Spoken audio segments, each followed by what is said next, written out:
আমার নাম হলো আশুতোষ রায়। আজকে আমরা জ্যোতির্লিঙ্গ, দ্বাদশ জ্যোতির্লিঙ্গ, আর আপনারা শ্রীক্ষেত্র জগন্নাথ মন্দির তো সবাইরা না আসে। জগন্নাথ মন্দির এলে একটা ধাম আর একটা শক্তিপীঠ হয়ে যায়। উড়িষ্যাতে লোকেদের মান্যতাতে 3টে শক্তিপীঠ আছে, আর একটা শ্রীধাম তো নয়, কেবল ধাম। কেন কি শ্রীধাম হলো যে স্থানে মহাপ্রভুর শ্রীঅঙ্গ স্পর্শ পেয়েছে। যেমনি বৃন্দাবনে কৃষ্ণ জন্ম হয়েছিলেন, তবে বৃন্দাবনকে আজকে আমরা শ্রীধাম বলে বলছি, অযোধ্যাকে আমরা শ্রীধাম বলছি, দ্বারিকাকে শ্রীধাম বলছি। অমনি জগন্নাথকে শ্রীধাম বলা যায় না, কেন জগন্নাথ এখানে সশরীর এসে কে মানে ভূমিস্থ হইনি, কেবল ধাম। ঠিক আছে, 4 ধাম হিন্দুদের। লিঙ্গরাজ মন্দির, ওইটা তো জ্যোতির্লিঙ্গ নয়, কিন্তু জ্যোতির্লিঙ্গ থেকে অচ্ছিন্ন কি ভিন্ন নয় বলে বলতে পারি আমরা। কেন লিঙ্গদের রাজা অর্থাৎ লিঙ্গরাজ, আর দ্বাদশ জ্যোতির্লিঙ্গের রাজা হলো লিঙ্গরাজ। যেমনি দ্বাদশ জ্যোতির্লিঙ্গ আছে, যার সূত্রম আমাদের হলো স্বরাষ্ট্রী সোমনাথঞ্চ শ্রীশৈলে মল্লিকার্জুনং উজ্জয়িন্যাং মহাকালম ওঙ্কারে মমলেশ্বরং परल देवैद्यनाथंच डाकिने भीमशंकरं सेतुवंधे तु रामेशं नागेशं दारुकावने वाराणस्यान्तु विश्वेशं त्रयंबकं गोमती तटे हिमालये तु केदारं धुंसुशं शिवालये एतानि ज्योतिर्लिंगानि सायन प्रातः पठेन्नरं सप्तजन्मं कृतं पापं स्मरणे विनिश्चते।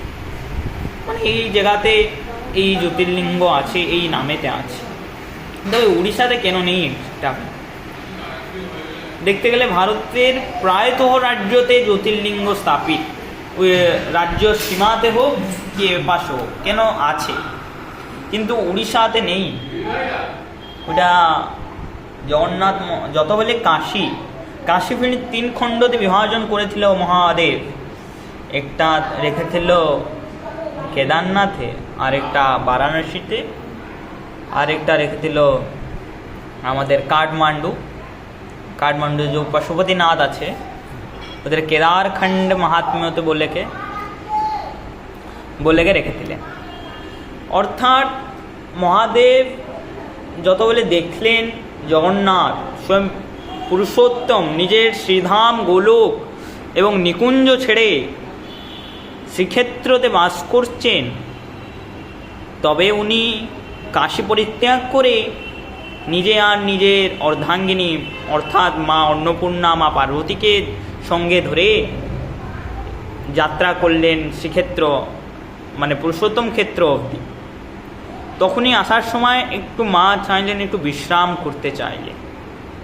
তবে উনি বিশ্রাম করতে এই একাম্র ক্ষেত্রতে এসে পৌঁছেছেন।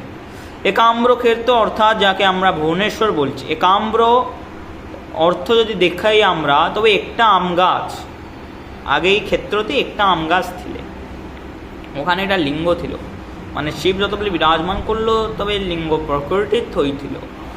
ওই লিঙ্গর আশ্চর্য কথা হলো কি, ও ব্রহ্মকমল আর ও লিঙ্গজু আছে, শালিগ্রাম আছে ওই লিঙ্গতে, অর্থাৎ ওই লিঙ্গ হরিহরের বিগ্রহস্বরূপ।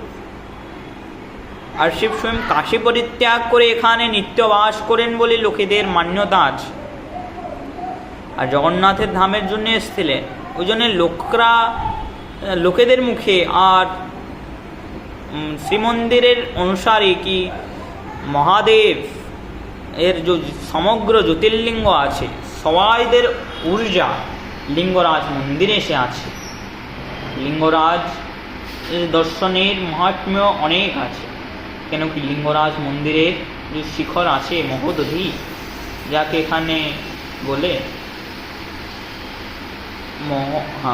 দধিনৌতি, যাকে বলে দধিনৌতি।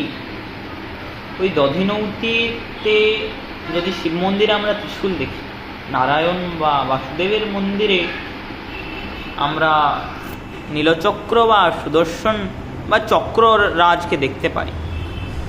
দেবী মন্দিরে আমরা আমাদের মনের অনুসারে ত্রিশূল ন হলে চক্র বিরাজমান করতে পারে, কিন্তু লিঙ্গরাজ মন্দিরে না চক্র না ত্রিশূল।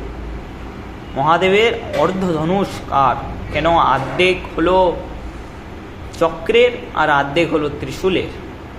ওই জন্যে দেবাদিদেব মহাদেব আশুতোষ এখানে হলেন হরিহর বৃক্ষ, আর হরিহর হলো শাক্তমত শৈবমক্ততে সবথেকে বড়, আর লিঙ্গরাজ হলো দ্বাদশ জ্যোতির্লিঙ্গের মহারাজ রাজা।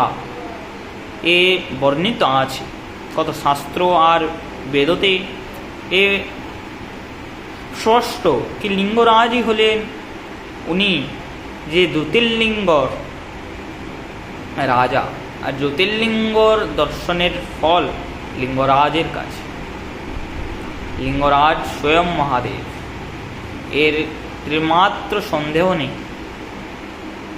কেন লিঙ্গরাজ হল এই কলিযুগের শৈবপীঠের মূলদ্বার, আর লিঙ্গরাজই শাশ্বত। কেন যত বলে জগন্নাথ বিরাজমান করেছে পুরুষোত্তমে, তবে উনি সকল দেবী দেবতাদেরকে সঙ্গে নিয়ে শ্রীক্ষেত্রেতে বাস করেছেন। যদি আপনারা যান তবে দেখতে পারবে কি কল্পবটের কাছে অনেক মহাদেবদের মন্দির আছে, শিব মন্দির ভরপুর আছে। মানে পুরুষোত্তম ক্ষেত্রতে শিব মন্দির অনেক।